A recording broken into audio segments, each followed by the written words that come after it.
statement, make eye contact. If you've got a question, I'll call on you individually, please.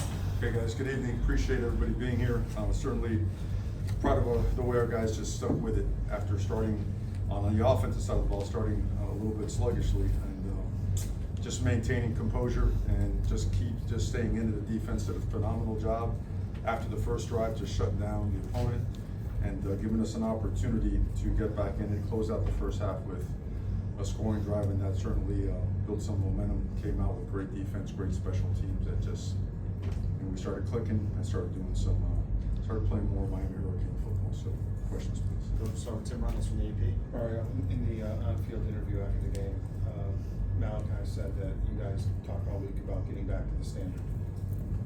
The last, I think, what was it, 6 touchdowns in the last 7 possessions, and the other one you were deep and got stopped on the 4th.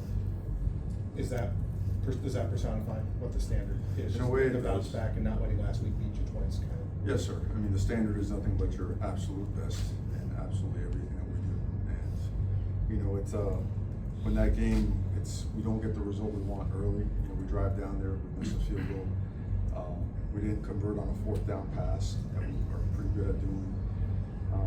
You know, you gotta trust each other and have the resilience and the trust in not only as players but as a staff, that if we just stay on course, if we stay on schedule and follow the game plan, at some point in time it's gonna break, because things were there. You saw enough on the iPad to say, we missed this cut, maybe we could have called this better, hey, we dropped this ball.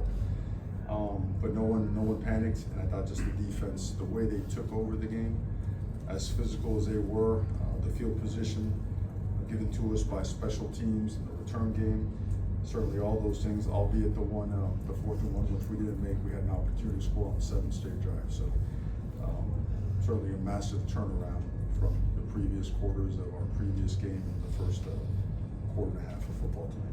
Coach Jordan McPherson from the Herald. Mario, 2 questions on the defense. First, just the group overall. What did you see after the first drive that led to the response, and how did you like what they were able to do after?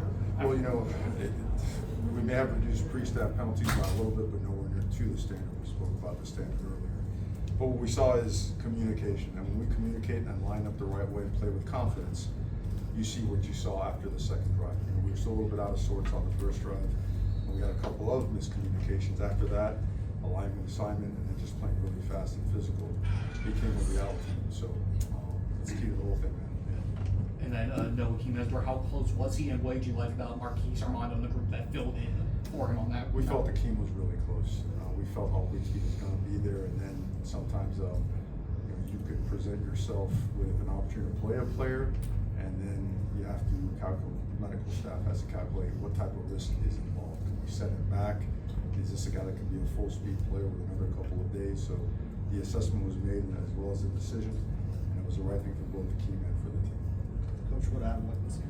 You mentioned, you know, the offense starting off a little sluggishly, especially in the running game. I think it's like maybe 60-ish yards in the first half, maybe a little bit less. I don't remember exactly, but obviously came alive in the second half. Just what changed? Is it the blocking? Was it the running backs? Like, what changed with the running game in the second half? Well, I do think this, and it's probably an unpopular take, is that all these teams have good players. If you watch conference football across the entire country, regardless of records, you're going to see very tight games.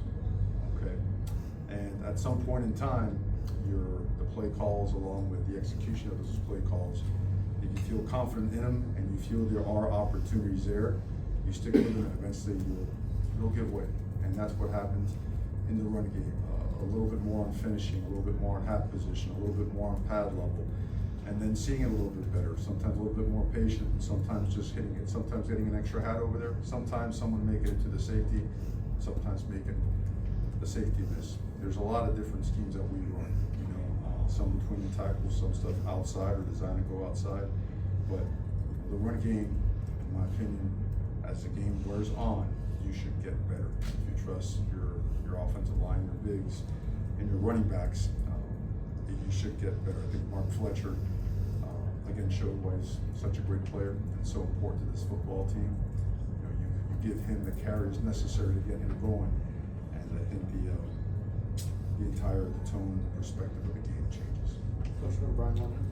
Coach, can you just talk about Coach Heatherman and the rest of the defensive staff and the defensive players' ability to make adjustments? You know, obviously gave up that touchdown in the first drive, and then after that was pretty lights out. Just amazing ability to make adjustments on the fly there. Yeah, he's very regimented, he's a perfectionist, and he was obviously, the standard is a standard, and the first drive wasn't good enough, and I think every defensive player will play the same. And I think every player in that locker room they'll echo the same message, as Coach Heather would. I think from a seeing the game standpoint and calling it, certainly he's made us a ton better.